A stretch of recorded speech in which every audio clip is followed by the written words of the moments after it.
Армысыздар, қадірменді қауым. Кеш жарық, амансыздар ма? Жағдайларыңыз жақсы ма? Осындай қазіргі еліміздегі қиын жағдайларда, қиын заманда түсінем, қазір өмір сүру өте қиын.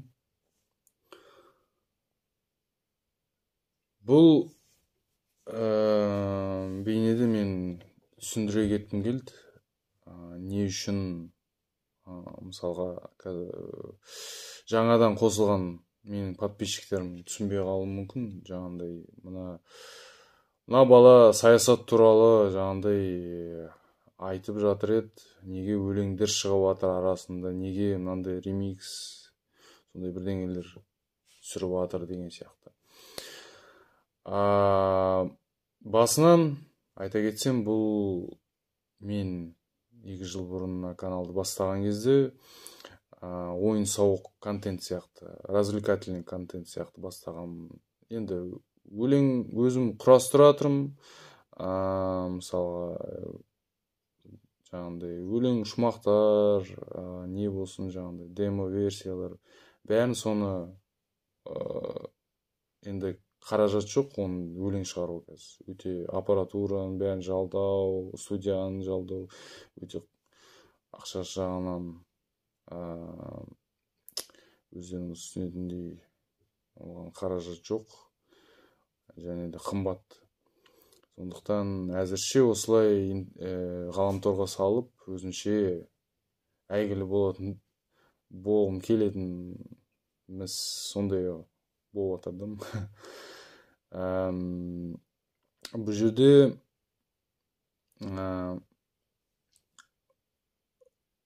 блогер өзім негізі болғым келмеді, шын айтайын. Бір жақсы өмірден бір соны жасап отқан жоқ мынандай нәрсені. Егер де бір андай болады ғой, өзіме мақсат қойып, сондай блогер болайын деген жоқ мен. Бұл каналды жасаған кезде тек қана сол өлең шығарып, сондай андай блогер болып, танымал болып, көп сөйлеп, жаңағындай әңгімені сапырып, өсекті сапыратын, әр нәрсені жаңағындай коммент жасайтын, өзінің реакциясын айтатын, ондай ойда тіпті болған жоқ. Менде шыны керек жұмыс істеймін, таңнан кешке дейін жаңағындай үйге келесің, қата қаласың, бітті, ертең қайттан жұмыс. Сондықтан мынау тек қана бір демалыс күндері, выходнойда бір түсіріп, жаңағындай өзінше не істеймін да, енді соны салам да, негізі өзім үшін де, жай қалай болады екен деген сияқты бір қызық үшін істеймін да. Бұлайша қандай да бір монетизация, бір пайда жаңағындай көру деген сияқты онда ой ешқашан болмапты ғой. Осы жаңағындай қазір комменттер жазып жатыр, бәрі түсінбей, неге өлең айтып жатсың, өлеңді айтып жүре берсей, жаңағындай даусың жоқ, не жоқ деп. И жаңағындай танитындар балалар, жаңағындай жақындар айтады, мысалы, не істеп жүрсің, не тірлік, бірдеңені өзгертетіндей, жаңағындай осы сондай видеолар неме салып жатсың деген сияқты. Бұл енді айтайын, бұл таза қалайсы болады, өзім үшін контент. Мен ешкімді қинап жатқан жоқпын жазу үшін маған. Мен тек қана өз пікірімді айтамын. Өйткені мен Қазақстан Республикасының азаматы ретінде менің де құқығым бар, Конституцияда жазылған.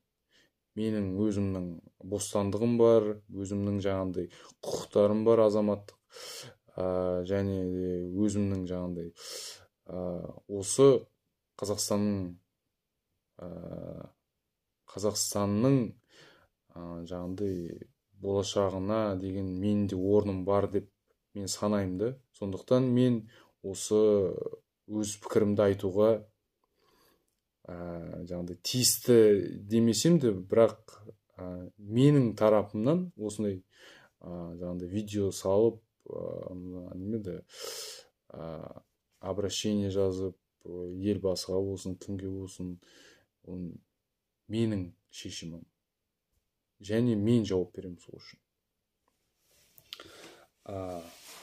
Мен түсем, бұл біреулер қарап жатқан шығар, шенді мырзалар жаңағындай дөкей жаңағындай.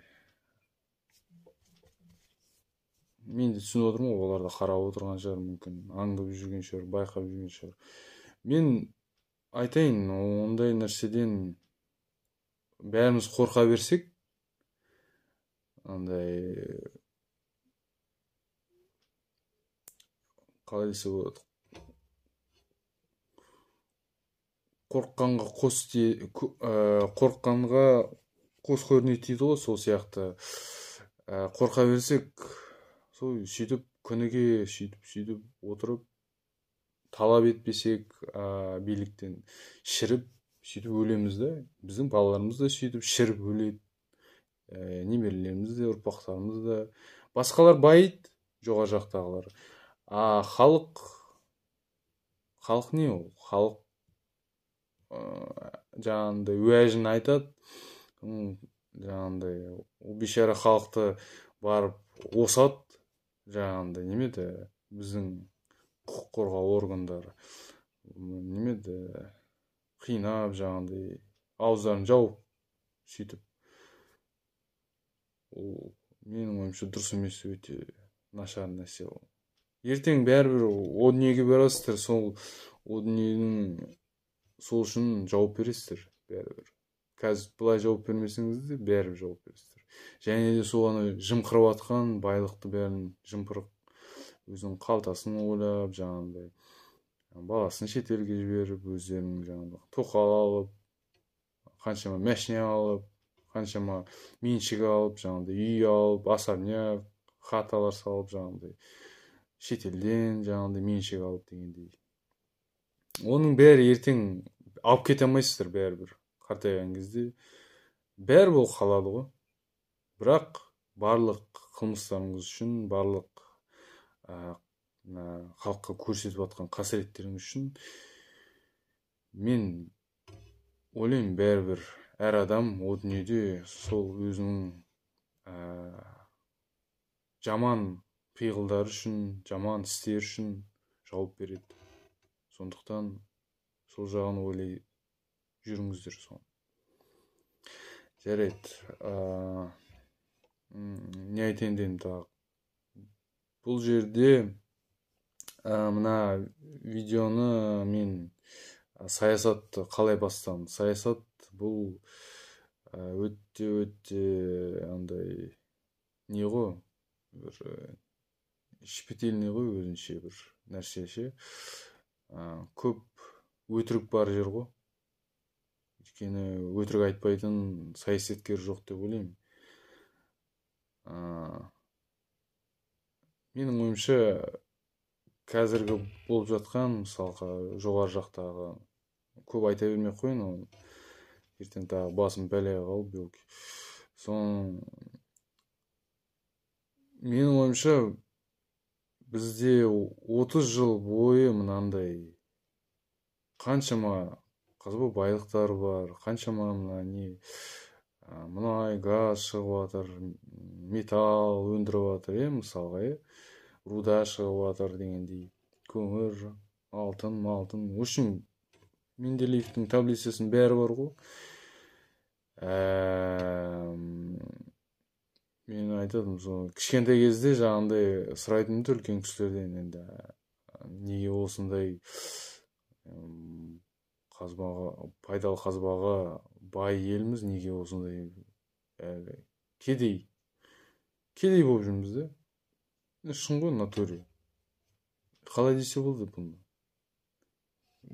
Жарайды, тіпті кедей болмасақ та, күнімізді әрең көріп жүр ғой, былай қарасаң. Әйтеуір жұмыс бар, әйтеуір. Жұмыстан шығып кетпейік, әйтеуір. Осы жұмысхана асырап жатыр, мысалға ше. Менің өзімді мына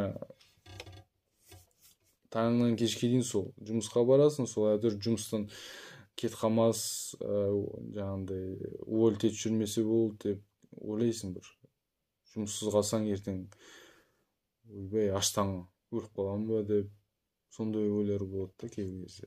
Ойбай жаңағыдай отбасы бар, ата анамыз бар деген сияқты. Ол шындық. Қазір асырау, жанұяны асырау мысалға, енді өзіңіз оқып отқан шығарсыз бәрін. Білесіз ғой, бәрібір әрқайсының өздерінің қарыздары бар. Қарыздар болмаса да баланың асыраудың өзі мысалы қандай қымбатқа, қандай қалтаға салмақ салады деймін да. Біреулерді мысалы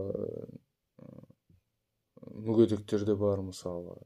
Енді Құдай сақтасын, енді мүгедек жандарға екі есе қиын былай қарасаң. Және біреулерде қариялар бар.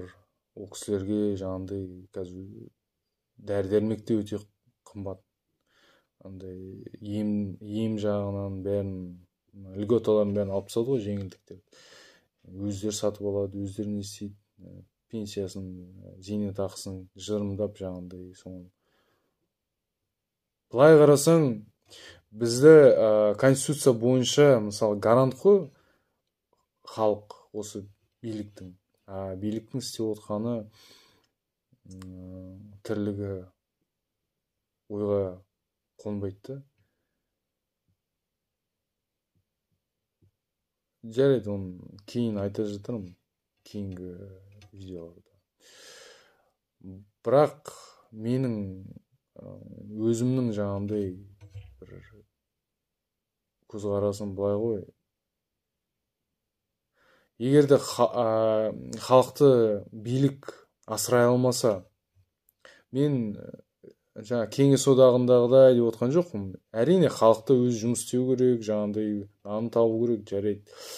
Ал менің айтып отқаным билік мына білім саласын, мына немеде қазір денсаулық саласын дұрыс қамтамасыз ете алмаса, бізді мысалға қалай айтса болады, бізді қорғай алмаса, бізді негізі конституция бойынша қорғау керек қой билік. Біздің президентіміз, жаңағыдай біздің полиция, біздің жаңағыдай қорғаныс жаңағыдай министрлігі, біздің әскер мысалы қорғау керек. Шетелден, шет ел жаулардан, іштегі жаудан болсын, билік экономикалық жағын болсын, қаржы жағын болсын, бәр жағымен қамтамасыз ету керек қой, қарасаң.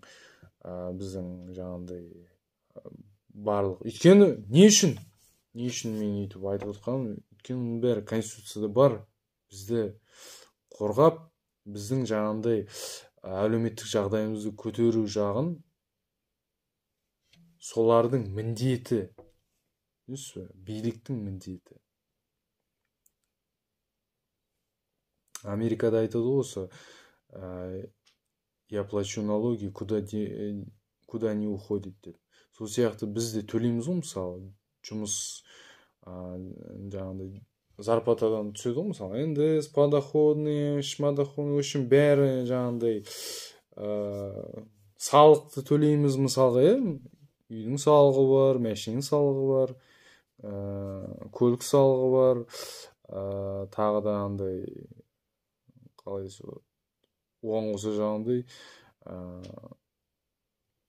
сол айлықтан неге қалу керек?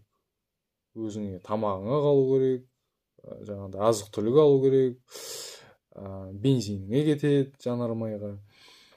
Әйтеуір анда-санда бір жерге шығып тұру керек. Бірақ болмай жатыр. Неге?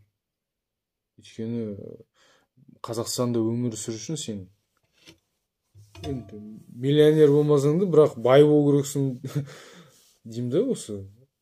Шын ғой, былай қарасаң бәрі қымбаттап жатыр. Доллар қымбаттады дегеннен бәрі қымбаттау керек пе енді? Ол дұрыс па өзі? Былай қарасаң. мына теңгенің өзі не өзі бір жаңа шүберек сияқты болды ғой, трәпкі сияқты. Құны жоқ. Доллар сонда не? Авторитет па не? Доллар өссе де мысалы азық түліктің бәрі қымбаттап жүрді. Қант, май, нан. Оны ала алмайтын андай жаңағындай әлеуметтік жағынан төмен жағдайлары бар жаңағы отбасылар. Оларға не қалай өмір сүреді олар? Мысалы соның бәрі бір уайым қайғыдан, в общем, саясатқа негізі араласу керек. Ол Қазақстан Республикасының азаматтарының міндетті құқығы деп ойлаймын. Өйткені біз араласпасақ, ол бәрі қымбаттай береді. Осылай өмір сүре береміз да. Ештеңе өзгермейді. Әр мысалы Қазақстан азаматы өзі үлес қосса, мысалға талап етсе, не сияқты мысалға видео жасап, жаңағыдай шығарып, мысалға обращение деген сияқты. Мүмкін біз естіп қалар. Мен ешкімге былай шақырып атқан жоқпын. Төңкеріп тастау, анау мынау сиыр бұзау деген сияқты. Бұл жерде мен мәдениетті түрде жеткізу керек деп ойлаймын да, билікке де. Мүмкін билікте біз ойлағандай бір не емес шығар, андай ақымақ емес шығар. Мүмкін ақылды адамдар табылатын шығар. Солар көріп отырса, сіздерде біз сияқты адамсыздар. Сондықтан қарапайым өздеріңіздің қарабастарыңыз ойлай бермей, халықты да ойлаңыз. Ертең бәрібір ана дүниеге барған кезде сол жауап бересіз. Не істедің деген кезде. Сонда не деп айтасыз? Елімді қиратып, ақшасын сорып, халқымды кедейшілік қасіретті қылып қойдым деп айтасыз ба? Сол жағын ойлаңыздар. Әсіресе мына билік басындағылар, мемлекеттік тізгінді ұстап отқандар, мына полиция, әскери адамдарға айтарым, сол ертең халықты басып мәз болып жүрген, жаңағындай митингке шықты деп жас балаларды допрос жасап, мысалға тергеуге алып, ұрып жығып, признанияны жаңағындай жазғызып отқан, ол қылмыс деп ойлаймын мен. Сіздердің өздеріңіз соттау керек сөйтіп. Сіздеріңіздің балаларыңызды сөйтіп аямай итше тепкілесе,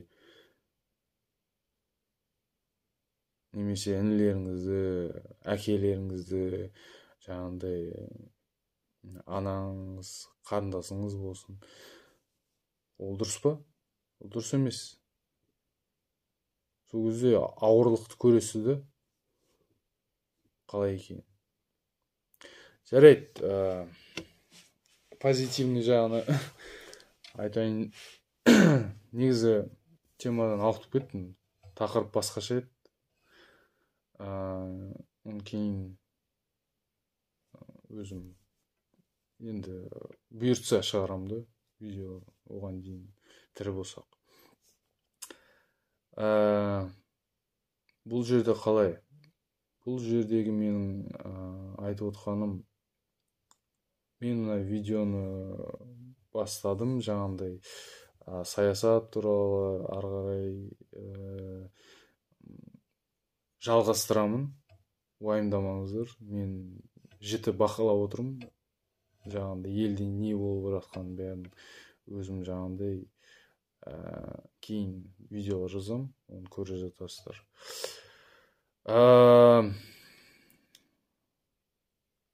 Өзім жайлы айтсам, бұл бір жағынан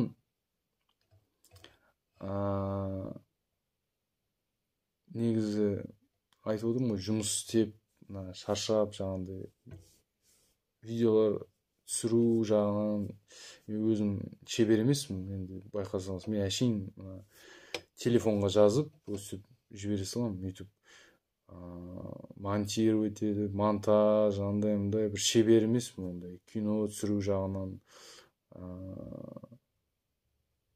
оған қаражат та жоқ, шынын айтсам. Бір ғой, өзімнен тапқаным артылмайды, шынын айтсам. Кетеді соның бәрі, азық түлікке кетеді.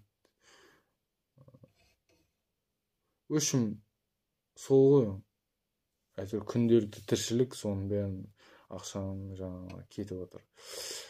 Өйткені қымбат бәрі. Осылай өмір сүріп отырмыз. Ал енді келешекте мүмкін кино жағын, сол жағын мүмкін енді о жағын көре жатамыз. Оған дейін жетіп алайық бірінші. Айта кетейін тағы, бұл видео деген енді өзімше жаңағындай мысалға ата-анаңмен, туыстарыңмен мынандай тематикада саяси туралы бір кино жайлы болсын, не болсын, уже андай ешкіммен өйтіп сөйлесе алмайсың да. Сені бір жақындарың өздері түсінбеген кезде осындай қолдамай бір сондай бір отторжение болған кезде, ол кезде өзім үшін осындай жарайды, ақыры мен ешкім тыңдамаса да, мысалға мен халықтың алдында өйстіп видеомды салайын дедім. Не болады екен деп. Жаңағындай өзім подписчиктеріме жазылып отқан адамдарға рахмет, мыңда бір алғыстымын сіздерге. Осындай қолдап жатқандарыңыз, жылы сөздеріңізге, сіздерге де соны тілеймін. Маған жақсылық тілегеніңізді сіздерге екі есе қылып тілеймін. Бұл тағы да жаңағындай негатив, мысалға айтып жатқан адамдарға мен өйтіп ештеңе демеймін. Әркімнің өзінің жаңағындай жеке пікірі бар. Критика деген болу керек, оны түсінемін. Бірақ кейбір кезде ойлаймын, әр адам өзінің санасына қарай сөйлейді деймін да. Өзінің жеке опыты, мысалы, жеке тәжірибесі, личный опыт дейді ғой, өзінің практикасынан жаңағындай өмірде не көрді, соны жаңағы санасы жеткенін айтады да. Сондықтан мен ренжімеймін о жағынан. Критика ол әрқашан болады.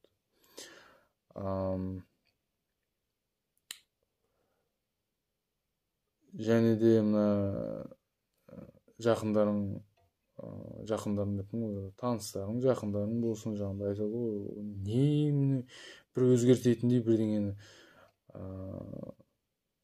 елде бір лезде бірдеңе өзгеріп кетеді, астан кестен болып, жаңағындай. Мен түсінемін, бұл бейнелерім мен түсіріп жатқан, ол обращение, жаңағындай жолдауларым жоғары жаққа жетпесе де, мысалға әйтеуір біреудің көріп жатқан мен көрермендердің жаңағындай жүрегінің түгіне жетеді деп ойлаймын. Өйткені біз осы елде тұрып жатырмыз, және де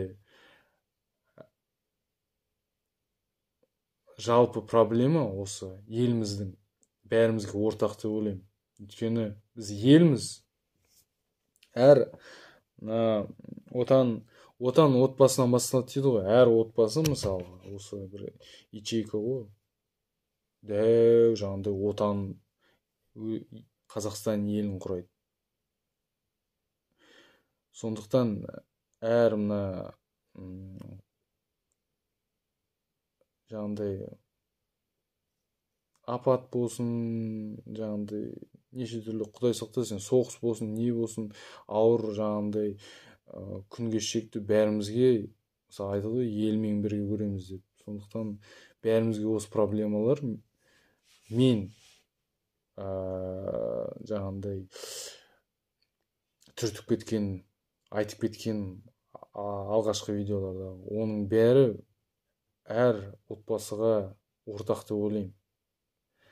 Әр қазақстандыққа, әр қазаққа болсын, қай ұлтқа болсын, Қазақстанның азаматына болсын, осы Қазақстанда тұратын адамға ортақ. Өйткені ешқайда кете алмаймыз. Ол Қазақстан проблемасы ол біздің проблемамыз. Әр азаматтың проблемасы.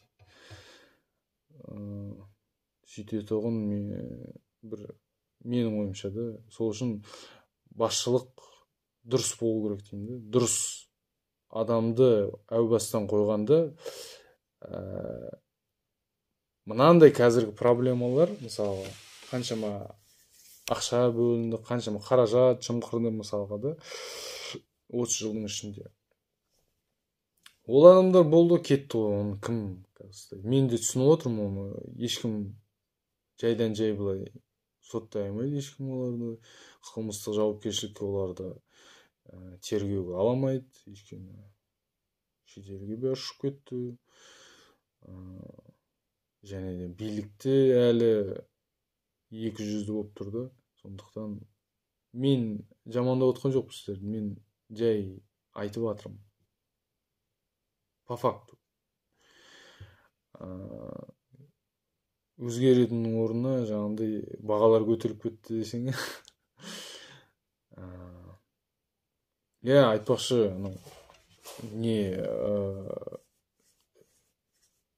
облыстарды жаңағыдай қосты дей ма, облыстарды бөлінді дей ма, жаңағыдай 3 облыс. Мен ойымша ол тағы да бюджеттен жаңағыдай откат. Енді біреулер қазір екі тарап бар да, бір тарапта мысалы бәрі ойлайды, ой, жақсы ғой, облыс қосылды, анау. Сіздер ойладыңыз ба? Екінші тарауын, екінші жағын, соның медальдің ақша кетіп отыр, ол бюджеттен алынады, бюджетте түсетін ақша ол біздің қалтамыздан кетеді, біздің салық төлеп жатқан, біздің жаңағындай айлықтан НДС, подоходный, мадоходный, страховка деген, соның бәрі біздің қалтадан кетіп жатыр. Соған әр мемлекеттің заң қабылданып жатыр, әр ісі мысалға бюджеттен бөлінетін. Сол мысалға бір регионға болсын, не болсын, жаңағыдай қай аймаққа бөлінеді, жаңағыдай проблемасын шешу үшін су, жаңағыдай құбыр салу дейміз, бірдеңе жаңағыдай құрылыс, мысалы акимат салу болсын, немесе бір канал салады, немесе жаңағыдай әр нәрсе, әр жаңағыдай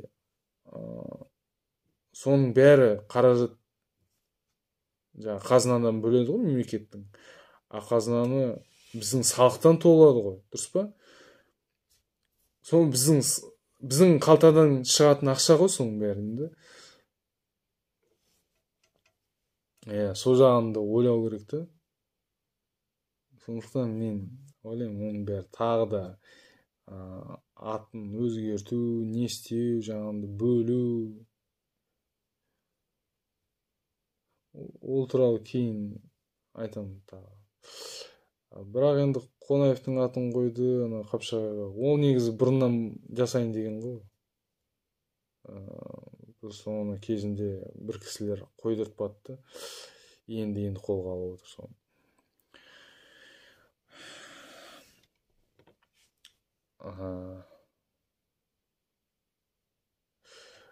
Өзім жайлы жаңа айтайын деймін, ойым бөлініп кетті да. Өзім жайлы болғанда сол қарапайым қазақтың жігітіміз, ешқандай бір жағдайымыз бір мәз емес. жаңағындай бұл блогерствомен айналысудың бір тағы бір енді менің ойымша да бұл халыққа өз пікіріңді жеткізу бір бас, екіншісі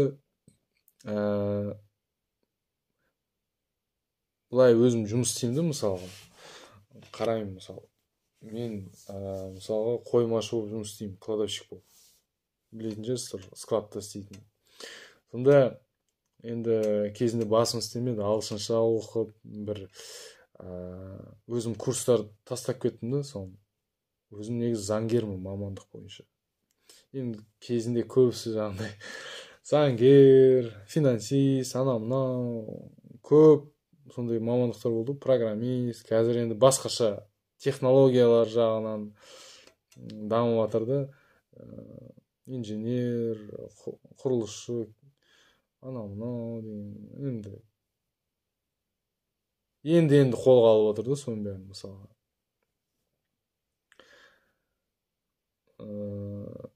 өзім заңгер болсам да, мысалы кезінде енді ары қарай мүмкіншілік болмады, енді болатын еді, бірақ ары қарай жұмыс істеп жаңағыдай өзім не істеген жоқпын да, ары қарай өзім құлшынған жоқпын да. Бір мемлекеттік қызметкер болып карьера жасап, енді шынымды айтсам көтке кіргім келмеді, біреуге жалпақтап, ұзын сөздің қысқасы сол ғой.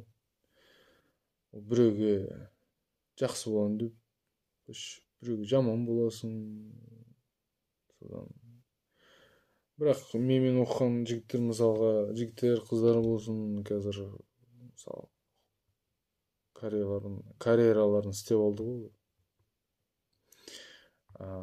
Жақсы жерде жұмыс істейді.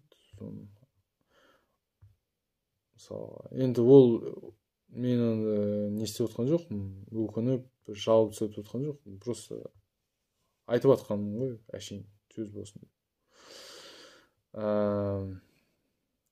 Сол қарапайым қазақтың жігітіміз осы елімізді ойлап, жерімізді ойлап, болашақта не болады екен,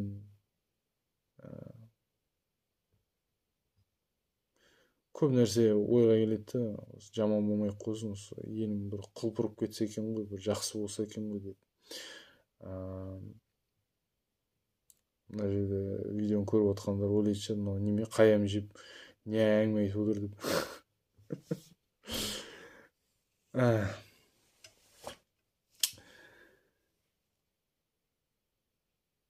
Неме оттап отыр деген сияқты.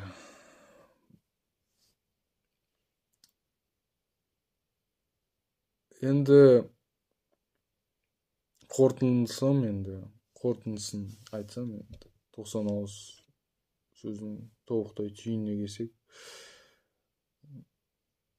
бұл да бір жағынан бір сын деп ойлаймын, біздің елге ары қарай қалай кетеді, жақсы болады, не жаман болады, не бүк болады, не шыт болады.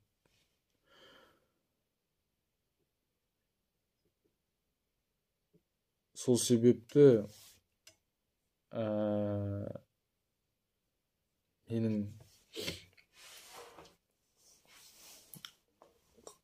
қазір айтамын сізге.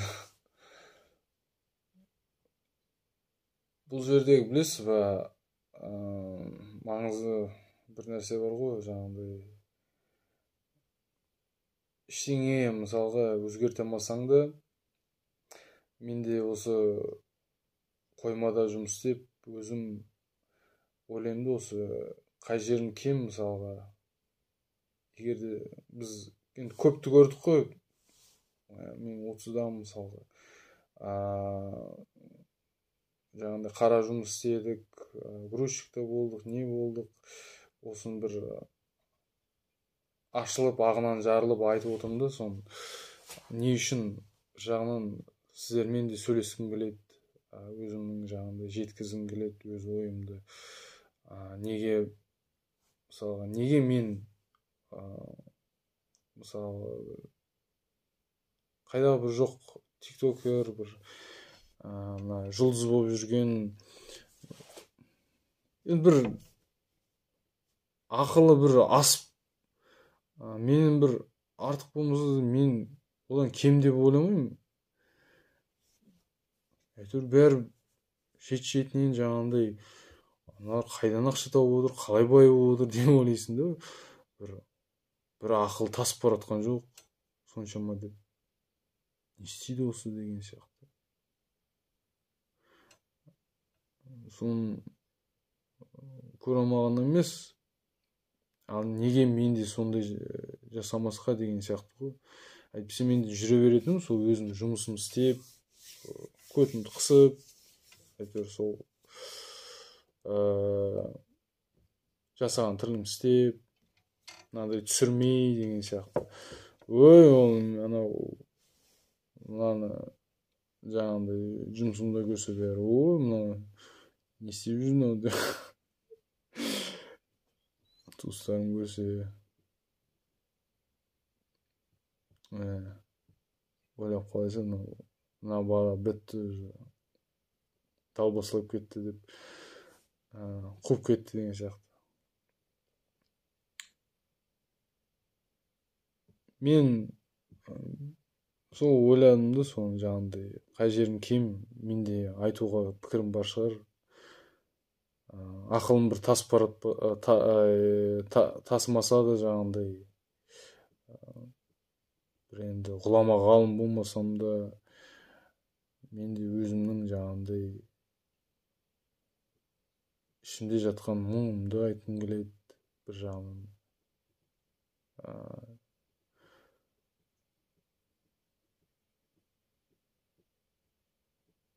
Сол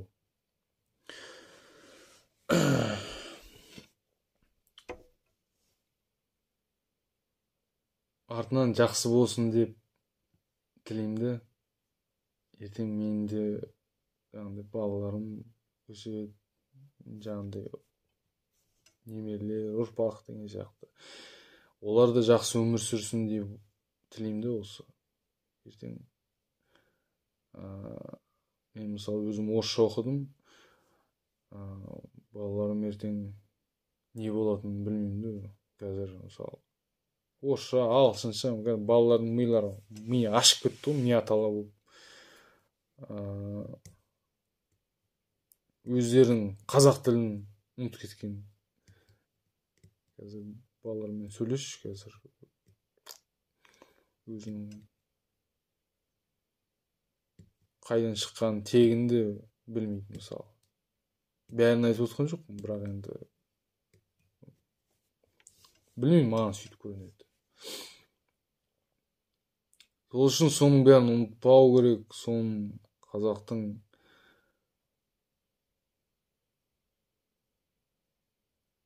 жаңағындай салтын, қазақи жаңағындай құндылықтарды ұмытпау керек та. Тілімізді жаңағындай сақтап жүру керек. Өзіміздің әдеп-ғұрыптарымызды. Соның мындай бір айтып кеттім ғой, жаңағыдай 30 жылдың ішінде неге өзгермеді, былай не деп. Соны жаңағыдай бір таныс жаңағыдай бір таныс мужик болған, соны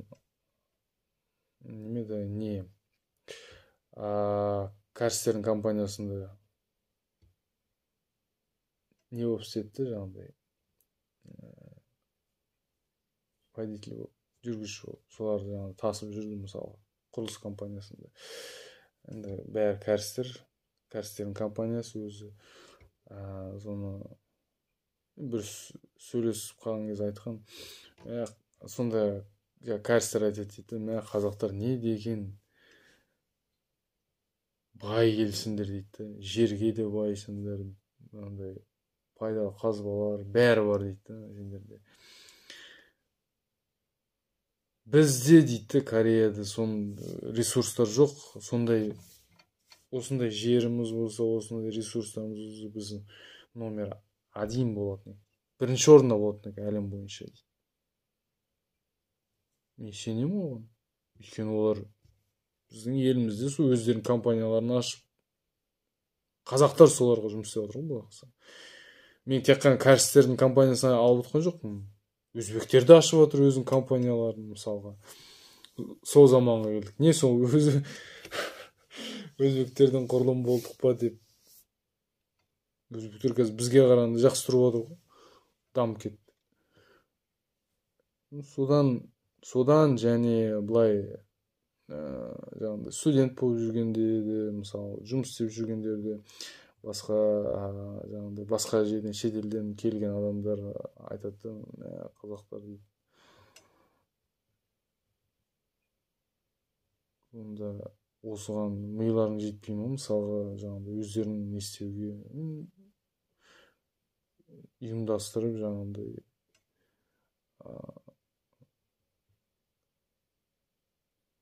іске асыруға не дейсің, ол істесін. Не айтам оны? Мен ештеңе өзгерте алмаймын. Ол билік басындағылар ғана өзгерте алады. Билік басындағылар ол үшін, менің ойымша, жарайды, халықтан қорықпаса да Құдайдан қорқсын. Өзінің әруақтарынан қорқсын. Осындай тірліктер үшін. Патриот сондай адамдар болу керек та. Нағыз жаңағыдай. Елім үшін деген сияқты. Елім үшін өлем деген. Жағдайын жасаймын. Әр қазақтың, әр Қазақстан азаматының жаңағыдай. Мен енді бәрі бай болсын деп отқан жоқпын. Енді бәрі әйтеуір жаңағыдай орташа айлық жаңағыдай 500 мың дегенде қай жерге кірерін жерін білмей қалдым сол кезде. Ақыр 500 мың дедіңіздер ме? 500 мың қылу керек та. Және де мына продукт болсын, бензин бәрін қымбаттата бермей, бір орташа баға қылу керек та.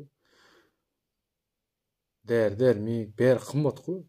Не жетеді мына? Айлыққа не жетеді қазір?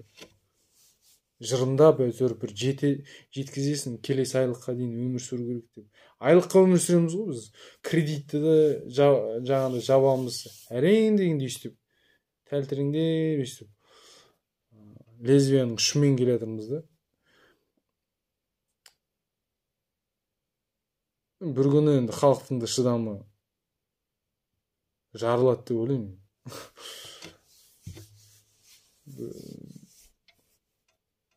Біз енді Қырғызстандағыдай өйтіп әр жылы өйтіп шыға бермесек те, өйтіп жаңағыдай революция, бірақ енді бір шықса, бір арты соғыс болып кетпесе болды енді. Оны тілеймін соған.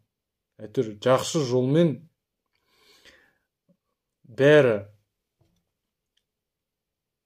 өзгерістер тек қана жақсы болсын деп тілеймін де мен. Бейбіт түрде, андай әйтпесе қорқамды, ертең мысалы руға, жүзге, қала-қалаға бөлініп кетсе, анау Украинадағыдай, Югославиядағыдай тайпаға бәрі жаңағыдай бөлек-бөлек мемлекет болып, әр облыс, Құдай сақтасын. Тыныш, жаңағыдай бірлік болу керек та. Бірлік. Біз қазақтар өз жаңағы сөзге да мақтанып кетеді ғой жаңағыдай. Ой, мен анау батырдың тұқымымын, мен анау бидің тұқымымын, мен анау кезінде ханның тұқымымын, мынандай. және руға бөлінушілік қатты да қазір, байқаймын өзім. Руға қатты. Былай жалпылай алғанда бір қазақпыз ғой, былай қарасаң. Бәріміз. Дұрыс па? Келісесіздер ме? Бір қазақтың қамы ғой осы. Қазіргі күнделікті тіршілігіміз, мысалы, әр Қазақстанның азаматы, қазақтың жаңағындай осы проблемасы бәрі бір ортақ болу, дұрыс па? Сондықтан мен ойымша өйтіп бөлінген қою керек. Қандай рудан бол, қай жүзден бол, қандай ақсүйек бол, сен бірінші ретте қазақсың. Және мұсылман болсын, кім болсын, жаңағындай, сен бірінші ретте қазақсың. Сондықтан қазақ елін, қазақ болсаң, сен ойлау керексің. Ол сенің міндетің. Және де мынау мынандай халявщиктер болады ғой, типа, ой, өзі дым, жаңағындай, дым істемейді, мысалы, жалқау, жаңағы бытырлатып баланы туып тастайды, андай-мындай. Мен бәрін айтып отқан жоқ, мен жалпылай айтқанда, және билік кінәлі, билік маған бермеді, ондай-мындай. Ондайды да қою керек. Сен былай ғой, былай айтады ғой, үлкен кісілер бізді айтатын. Сен еліңнен, сен дейді, өз еліңнен мен үшін не істеді деп талап етпе дейді. Сен өзіңнен елің үшін не істеді, соны талап ет өзіңнен. Сонда ғана біз дамимыз. Және де тағы да айтайын, бұл жауапкершілік. Мен бұны бұрыннан түсінбедім, былай қарасаң. Біз негізі жауаптымыз. Біз осы Қазақстан азаматымыз, қазақ болғаннан кейін жаңағындай, осы елге жауаптымыз, әрқайсымыз. Жеке басы жаңағындай, жас болсын, қария болсын, еркек болсын, әйел болсын, біз осы ел үшін жауап береміз. Біз егер жауап бермесек, жауапкершілік жоқ болмаса, біз мына тіліміз үшін, қазақ тілі үшін, мысалы, бізде жауапкершілік болмаса, тілдің алдында, әрине біз шетелше сөйлей береміз, пофиг деп жүре береміз да. Біз өзіміздің мына жаңағындай балаларымыз үшін, жастар үшін, ұл қыздарымыз үшін жауап бермесек, ертең есіріп, шошаңдап, жаңағы тәрбие быт-шыт болып кетеді. Біз егерде мына өзіміздің әдеп ғұрыптар, ол біздің жаңағындай ата бабадан қалған жаңағындай мына не ғой, әдеп ғұрып, салт, жаңағындай мәдени жаңағындай құндылықтар, ұлттың жаңағындай раритетный жаңағындай заттары деген сияқты. Соның бәрін сақтай білмесек, сол өзімізге сол жауапкершілікті алмасақ, еліміздің табиғаты болсын, жері болсын, онда кім жауап береді бізден басқа? Соны айтыңыздаршы. Басқа біреу жауап бере ме? Тек қана билік, жаңағындай, бұл жерде қалай? Бұл жерде мен не істеп отқан жоқпын. Билік кінәлі емес, мен ешқай жақта емеспін. Бұл жерде билік те халық та кінәлі. Және де екі жақта келісім жоқ болғаннан кейін осындай проблемалар туындайды да, диалог жоқ болғаннан кейін.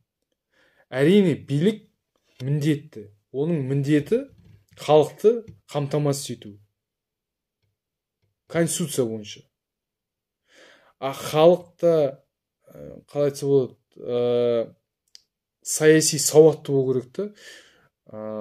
Өйткені халық саяси сауатты болмаса, бұл мынандай біз дұрыс талап қоя алмаймыз да биліктің алдында. Біз егерде саяси сауатты, көзіміз ашық, ақылды, мықты болсақ, халықты айтамын мен. Әр Қазақстанның азаматы жаңағыдай көз ашық, заңды дұрыс білсе, жаңағы қаржы жағын болсын, не болсын, мықты, білімді, сауатты болса, бізге ешқандай биліктің де керегі жоқ. Біз өзіміз команда болып жұмыс істей аламыз да. Дұрыс па сол? Сол ретте мен бұл жерде тек қана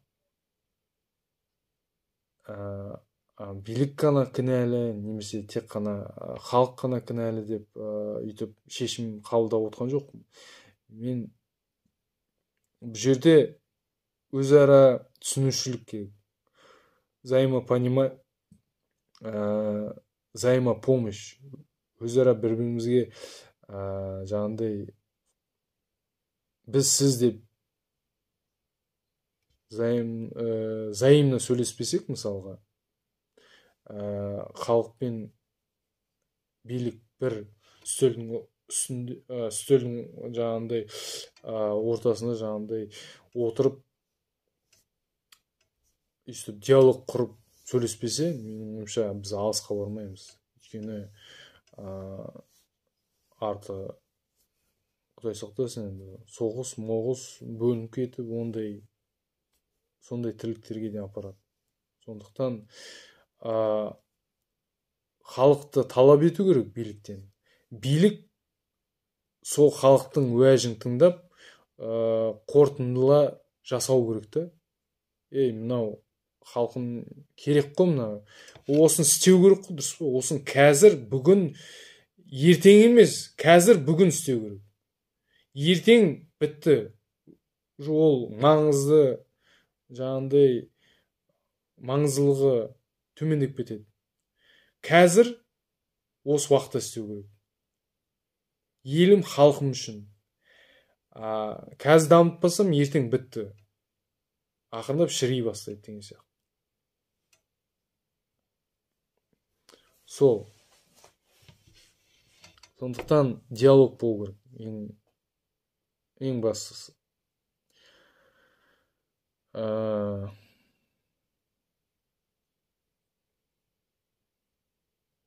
Соны бір кісі айтып еді, тағы бір тойда үлкен кісі айтқан, бәрі бөлініп жатыр ғой, өзінше руға, жаңағыда мен ана рудан, мен мына батырдың тұқымымын, мен ананың ұрпағым, мен жазушының несімін, мен мынандай руданмын деп. Енді өзінше мақтанатын рулар бар ғой, қатты мақтанатын. Ой, мен мына жүзден, мына рудан. Соны бір үлкен кісі айтты. Жаңағыдай қазақтар, неме бөлініп жатсыңдар? Кезінде анау Аңырақай шайқасында, Бұланты шайқасында жоңғар шапқан кезде халық бірігіп, ол кезде ешкім үйтіп руға бөлінбей, бәрінің жиналып, жауға қарсы бір бас болып, бір жұдырық болып, қылышын көтеріп, найзасын көтеріп шықты ғой, елін қорғау үшін, дұрыс па? Әйтпесе сол кезде руға, жүзге бөлініп кетіп, бір-біріне көмектеспегенде, біз жоңғарлар таптап тастайтын еді ғой бізді. Жоңғарлар, хиуалықтар, бұхаралықтар, жаңағыдай өзбек, қырғыз бәрі жаулап алатын еді бізді. Ноғайлар, жаңағыдай Россияң, енді Россия кейіннен уже біз разделяй властвую жасады ғой, сөйтіп бір бірінің бастарын жаңағындай пісірткізбей жаңағындай. Сол себепті айтып отқам, бөлінгенді бөр жейді, ешқашан бөлінбеңдер.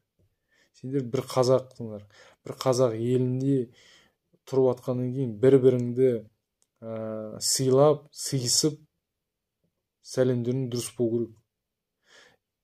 Және осы елді дамыту қазіргі Қазақстан азаматтарының ең бірінші несі болу керек, ұстанымы болу керек. Мен сол тұжырымға келіп отырмын да. Әр азамат мысалға бала кезден мысалға өзің баласын тәрбиелесін, жаңағындай елін жаңағындай дамыту керек, жаңағы сауатын ашып, саяси тұрғыда кішкентай кезден бастап бәрін үйрету керек те, тәрбиені. Бесігің түзеген кезде еліңде түзеледі деп айтады ғой. Сол үшін көріп жатқан үлкен кісілер болсын, жастар болсын, сендерге айтарым, бұл ақыр мынандай жауапкершілік болу керек та. Жай қарапайым сендер мына мусорды лақтырмаңдар, қоқыс лақтырмаңдар, елден таза болады, ел таза болады, табиғат таза болады. Мусорды мынандай лақтыра салып, ой, ана жерде мусор шашылып жатыр, сен сол бір қоқысты ведеркаға лақтыршы, өзің жаңағындай контейнерға лақтыр. Сол кезде сен басқалар сияқты болмады, стадное мышление болмау керек та бәрінде. Сондай жаңағындай еліңе түкіріп, наплевательское отношение болмау керек та өзің еліңе, өзіңнің отаныңа. Жаңағындай бұл бір тазалық мысалға, әшейін тазалық. Жаңа айтып отқаным, мусор шашпа, шемішке болсын, бүлгімен мысалы сыра бірдеңе іштің, сок бутылкасын лақтыра салдың, оның бәрі ертең бәрі шірімейді, ол қалады сол жердің. Былай қарасаң, сол тек қана дворниктарға керек сияқты деймін, сол тазалап жүрген бейшараларға. Былай қарасаң, ол кісілердің еңбегі мысалға зор деп ойлаймын. Өйткені тазалық жасау өте қазір қиын болып кетті. Тазалық. Және іштегі тазалықты айтып отырмын. Іштегі тазалық деп отқан бұл сен өзіңнің жан дүниеңді андай таза ұстау керексің да. Жарай, сен тіліңді таза ұстау керексің. Боқтық мысалы. Қазір боқтық ютубқа кір, қандай жаңағыдай әлеуметтік желіге кір мысалға. Социальная сеть, қай жерге кірмесең, боқтық, бір мәдениетсіз, қазір көшеде жүрсең де бір-бірімен жаңағындай бір мат через мат, боғауыз сөзін жаңағындай қосып бірген.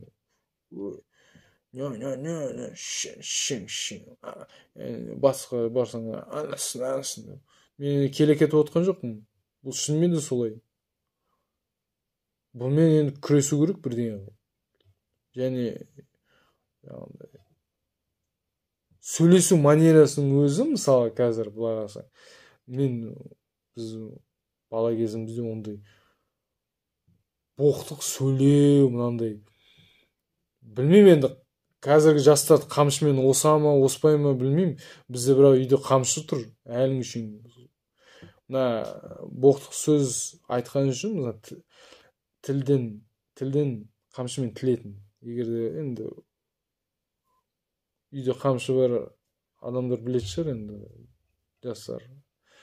Меніңше қазіргі жастар бүйтіп ешкім не істемейтін сияқты ғой. Сол үшін мен айтамын, боғауыз сөз мынандай қаптап кетті. Соны тыю керек та, тілді. Таза ұстау керек та.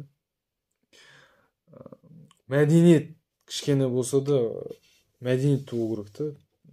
тәрбиесі жағынан, жаңағыдай ата аналар болса, сіздер өзі білесіз бе балаларыңыз не істеп жүргенін? Соткада отырады, бәрі отыр. Автобусқа кірсең, сотка бәрі өйстіп отырады. Анау детский площадкада жаңағыдай балалар отырады былай. Былай қонаққа келеді, анау мысалға немеді, кішкентай балалар жаңағыдай, енді туысқандарым балалар ғой, былай отырады. Оны соткасын жұлып алсаң, деп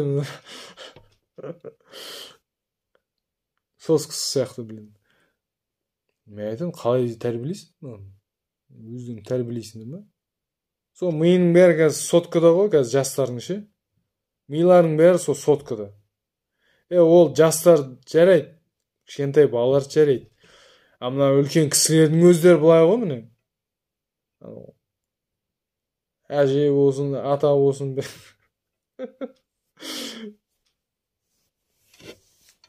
Бұл сотка деген бір қазіргі әлемнің бір қасіреті болды. Қаншама уақыт алады.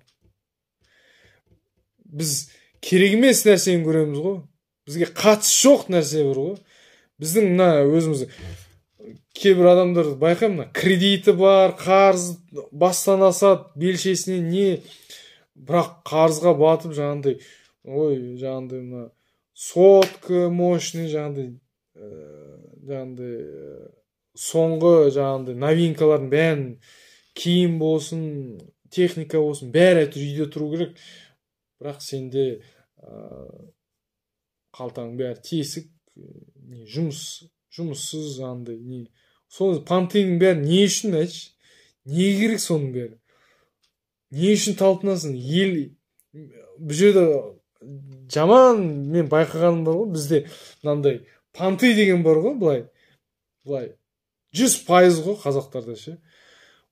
Сағат не, мынандай деген соң, мәшіне, жаңа Камри, Мерседес. Ондайды қою керек негізі, пантей деген ше. Бәле болды ғой, бәле. Жарайды, сен көрсеттің, жыртылып, өзің ертең басыңа сол не болады ғой, ауыр болады ғой. Сен өзің отбасыңды асыраса, әшейін отбасыңды асыра, жаңағыдай ата-анаңды, жаңағыдай өзің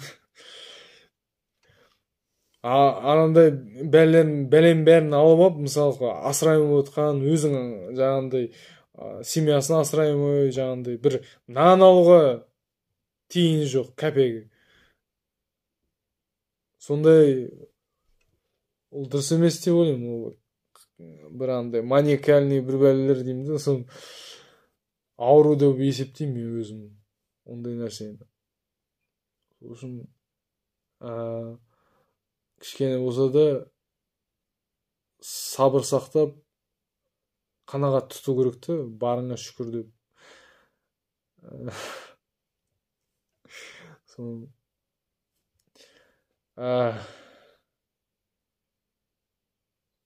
Негізі әңгімені көп айтып кеттім, негізі далбасалап.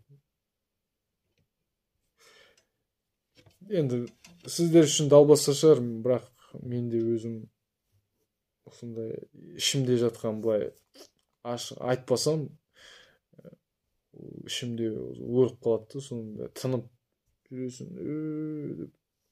Негізі көп сөйлемеймін мен, негізі жұмыста үндемей жүрем, вообще ондай серьезныймыз ғой, артық сөз жоқ. Әйтеуір кейіннен енді білмеймін, сөйтіп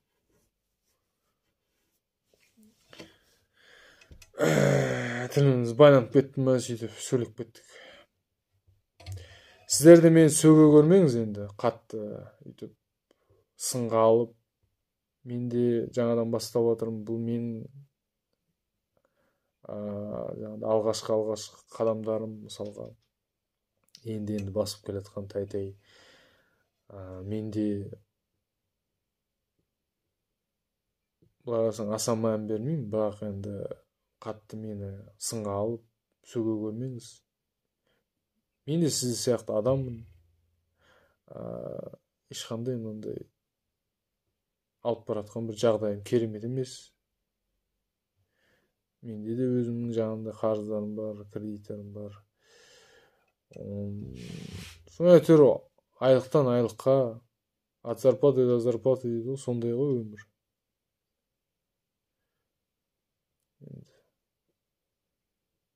Сол күнделікті сол тіршілік, күнкөріс,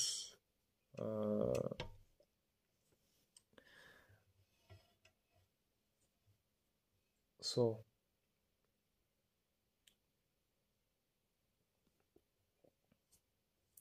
Бірақ енді мен ойлаймын, болашақта мүмкін өте күрделі өзгерістер болады. Оны енді ванга болмасаң да, бір керемет бір көреген болмасаң да, былай анық та, оның бәрі өте қатты өзгерістер болады біздің елде. Білмеймін, ол жақсы жаққа ма, жаман жаққа ма, бірақ қандай да бір өзгерістер болады.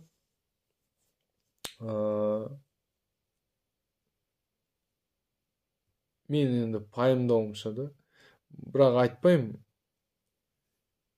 Мен ол өзімнің көзқарасым болғандықтан кейін, оны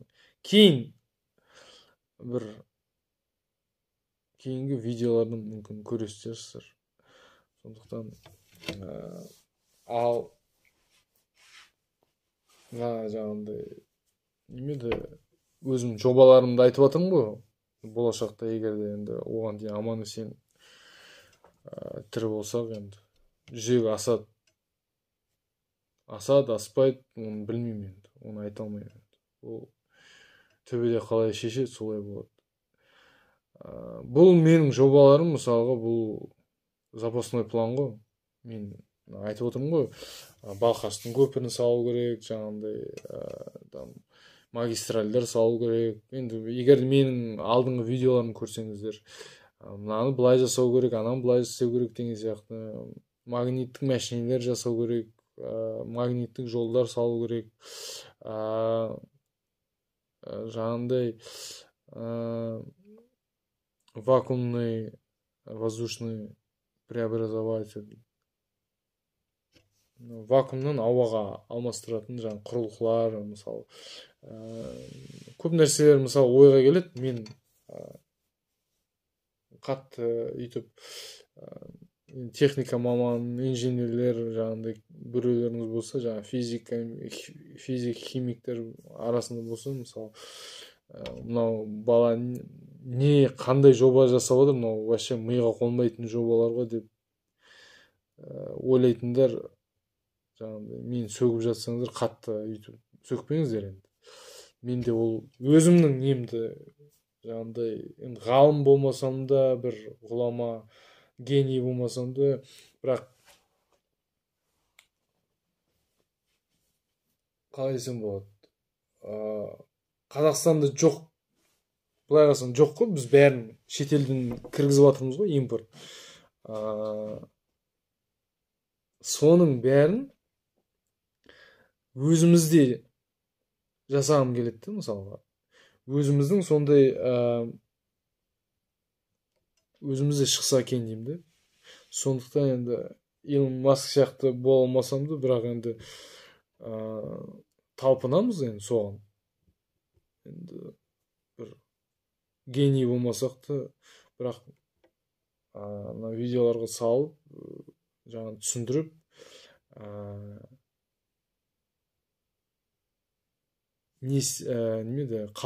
өзімнің енді болашақ ұрпақтарға жаңа көп кеттім, шайдым. Осы видеоларым арқылы көріп, мысалға, мен басым жетпесе де, осындай жаңа технология дамытып жасауға да басым жетпесе де, мен егерде менің видеоларым арқылы осы сендер көріп отырсыңдар, мысалы, жастар болса, или инженер біреулер болса, мысалға, осыны көріп, осындай двигательмен, жаңа қозғалтқыш, магниттік жолдар, осындай ғарыш кемелер, мен алдыңғы видеоларымдағыдай жаңағыдай сіздерге видеоларымнан көрсеңіздер болады. Соған қарап, сол адамдар сондайды жасаса мысалға, мен ойлаймын мен үшін одан артық ештеңе жоқ сияқты. Өйткені басқа адамдарды мотивировать етіп, басқа мысалға адамдарды сондайға керемет идеяларға, жаңағыдай керемет істерге мотивировать етіп, солардың егер де ұлы тұлға болып кетсе, қазақ үшін, қазақтан міне мынандай шықты ғой, қазақтың Илон Масксы, қазақтың жаңағындай Билл Гейтсі, қалайсы болады, қазақтың жаңағындай Майкл Джексон болсын, кім болсын, в общем, әр саланы дамытатын мысалға адам шықса осы қазақтан, мен соған қуанам. Мықты соны мен жарайды миым жетпесе де соны жасауға, соны мен осы видеоларымды көріп сол кісілер жасаса, мен оған қуанам. Авторлық құқық деген бар ғой, қойсаң әңгіме, жарайды. Сол.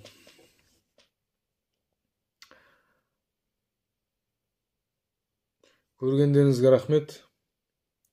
1 сағатқа созылып кетті. Негізі 15 минут жазам деп ойлағам ғой.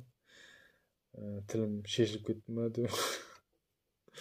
Негізі түнде жаңағындай осындай видеолар жазсаң өтте жаңағындай сөйлеп кетесің де, осы шаршап. Мен қазір шаршап отырмын да. Ішімдегі жаңағындай жиналған нәрселердің бәрін енді жұмыста артық былай сөйлемейсің ғой. Іште жаңағындай сақтап, қарап, ойлап, жұмыс істеп жүргенде ойлап жүресің. Мынаны қалай істесе болады екен, мынаны былай істесе болады екен. Мен мынандай жалпы проблемаларды былай не істемеймін да, қарамаймын да. Интернеттің өзіне кіріп, мына ютубты салғанда да, мысалы, ютубтың бәрін бүйтіп отырып, былай көре бермеймін. Или тиктокты ашып, мен тиктокты да жоқ. Тиктогым болды, мен оны удалить етсем, жаңағындай шығып. Бір ми жейтін бір, әшейін былай отырасың, тупой адамдар сияқты. Уақыт алады да, әшейін. Соны бәледен аулақ деп не көшіріп тастадым. Инстаграмда да бар, ол жақта дым қызық емес. Соны ютубта видеоларым салып, жаңағындай мен енді қазақи контент жасағым келеді деп айтып отқан жоқ, бірақ мынандай қазақтың мынандай видеоблог, кешіріңіздер, айып етпейсіздер енді, видеоблогингін жаңағындай бір дамытатын бір блогер деген сияқты ондай мақсатым жоқ. Мен жай өзімнің ойымды ғана жеткізгім келеді адамдарға. Сол себепті осындай видеолар жазып, өзімше жаңағындай осы шаршағанымды басып деген сияқты.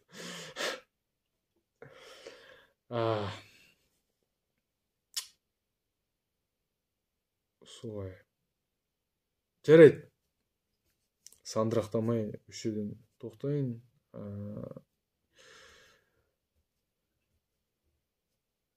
Қолдауларыңызға рахмет. Осыны көріп отырсаңыздар, енді әркім әрқалай ойлайды ғой, мына бала не деп жатыр деген сияқты. Біреулер ойлайды, үлкен кісілер, мынау жынды ма деп, бас істемей ма деп. Жастар ойлайды шығар, далбойып па біреу деп. Мен де өзімді былай қарасаң түсінемін. Ертең осының арты жаңағындай сөз болады, сөгіс болады менің атыма, менің каналыма. Ертең бір өмірі көріп қалса, не істеп жүрсің, қуып, не сайқымазақсың ба, клоун сияқты. Ондай да болуы мүмкін,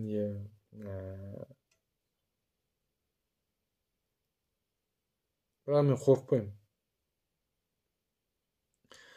Мені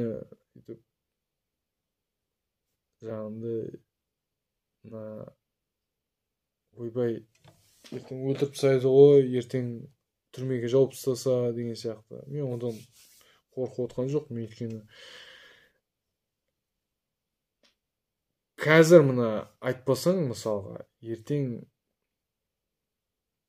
қартайғанда кеш болады деп ойлаймын да. Сондықтан қазір миым, санам нормально жұмыс істеп тұрған кезде, жас кезінде қартаймай, жаңағындай қартамыс болмай, денем елжіреп, жаңағындай енді денем сау кезде әйтеуір осындай сау әңгімені қалдырып кету керек деп ойлаймын да. Әйтпесе қашан айта аласың оны, егер қазір айтпасаң, ертең кеш болып кетеді. Сондықтан қандай да бір өзгеріс болса мен қуанамын енді. Жақсы жағынан тек қана мен бұйыртса деп ойлаймын. Құдай енді қолдаса, әруақтар қолдаса,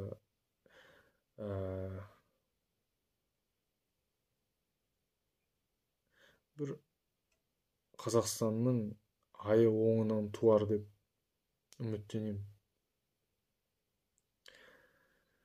Сіздерге алғыстымын көргендеріңізге. Сау саламатты болыңыздар.